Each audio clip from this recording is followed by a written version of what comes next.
Uy, paldo si Idol. Meron siyang brake set dito. Kadena, RD mga guys, L2A7.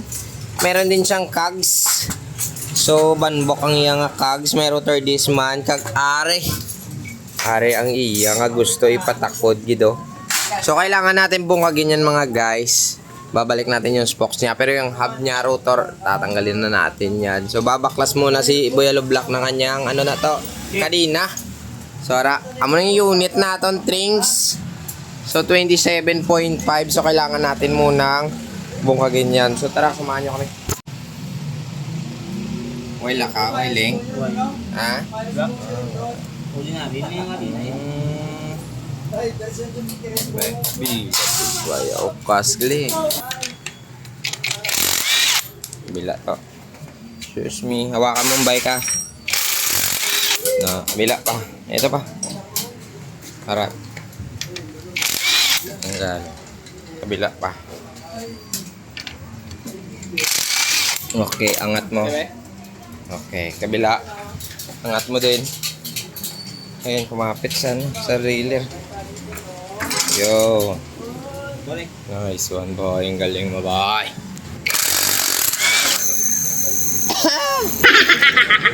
Sinilig yan. Oh my God. Tanggal mo na. Yuri puta, kadugay. Gago! Yan.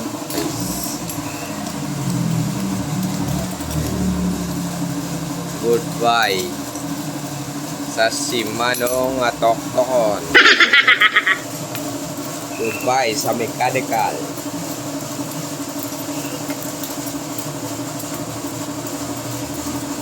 Yun, no?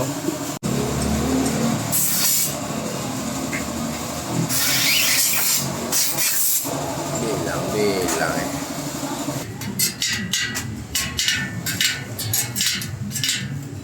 Uy, naka-hydraulic na. Ang bilis mo, par.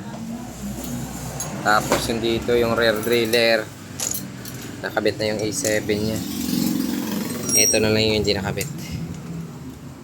Okay. The Sock Boy. Ano ni Hobby Augie Nova Mars. Sound check natin, guys.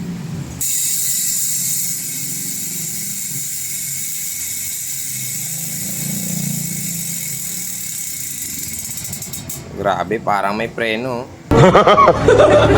Tanggalin muna natin to para ma-internal natin. Yun. Yun po. Tanaw, kaslit sa.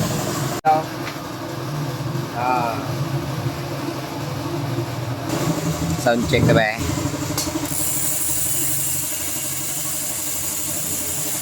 So, hari na guys, tapos sa gidma ng iyang bike sa pag-upgrade. Boy, di puta, ang iyang hapok. Naka-hydraulic ng animal.